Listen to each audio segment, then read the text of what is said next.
Bonjour Patrick, content de vous recevoir donc à mon cabinet de Bettencourt-sur-Somme.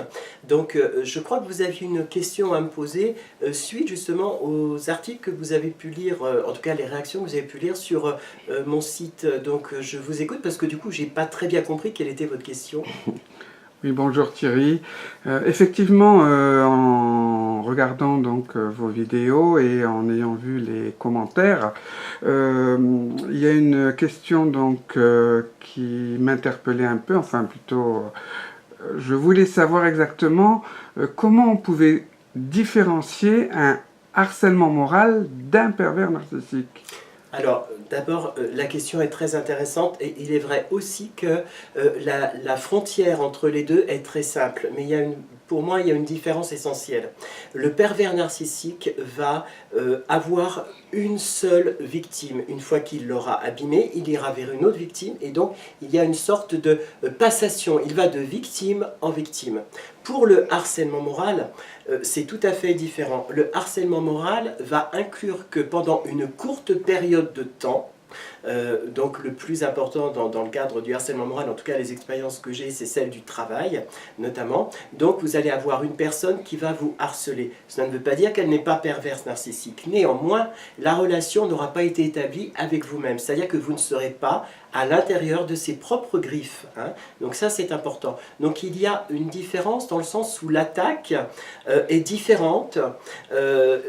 Effectivement, on peut imaginer que la personne harcelée, le but est de lui faire perdre confiance en elle dans le cadre professionnel, mais c'est aussi pour un pervers narcissique quelque chose qu'il va faire uniquement dans le cadre d'une seule et unique relation. Il ne peut pas se montrer comme un pervers narcissique dans le cadre du travail envers une personne ou bien envers un groupe de personnes. Il ne pourra pas se battre sur tous les tableaux. Donc, le harcèlement moral, pour moi, est à différencier du travail du pervers. Je vais vous donner un exemple. J'ai le cas d'une personne qui, dans son travail, on lui demandait donc de faire des statistiques et de prendre en considération donc les avis de sa supérieure. Cette personne faisait le travail en conséquence et lorsque elle montrait le travail au harceleur, il lui disait qu'il ne lui avait pas demandé de faire cette chose-là. Qu'à cela ne tienne, elle recommençait. Au moment de retourner vers son supérieur lui disait « Je ne vous ai jamais dit de faire ceci » ou « Je ne vous ai jamais dit de faire comme ça ». Donc ça déstabilise. Il faut savoir que pour le harcèlement moral, dans le cadre d'une entreprise, il faut qu'il y ait des témoins. C'est-à-dire qu'un dossier doit être mené, un dossier doit être fait à plusieurs, hein, parce que ça ne peut pas être que sur un cas que l'on va définir qu'il y a harcèlement moral.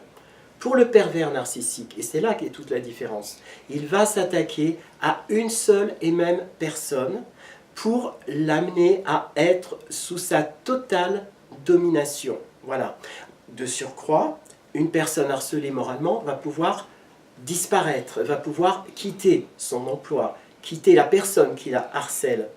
Mais dans le cadre du pervers narcissique, c'est quasiment impossible, car lorsque la personne harcelée par le pervers va se rendre compte qu'elle ne peut plus exister par elle-même, ça va être extrêmement difficile de se reconstruire.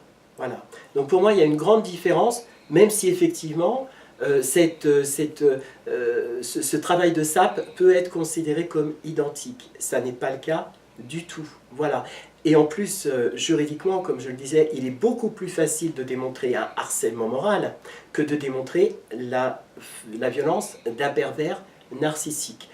Effectivement, il peut y avoir, comme je le dis, des similitudes par rapport à la construction de la personne harcelée, mais en même temps, pour moi, les deux sujets sont diamétralement opposés, ayant néanmoins des racines communes. Voilà, j'espère avoir répondu à votre question. J'espère aussi avoir répondu aux questions donc, des internautes. Je vous laisse la possibilité donc, de me joindre. Et encore une fois, comme je le dis, la sophrologie dans ces deux cas de figure peut vous permettre de vous aider, de vous recentrer sur vous-même. Merci Patrick, merci à toutes les personnes qui écoutent pour votre intérêt. À très très bientôt. Au revoir.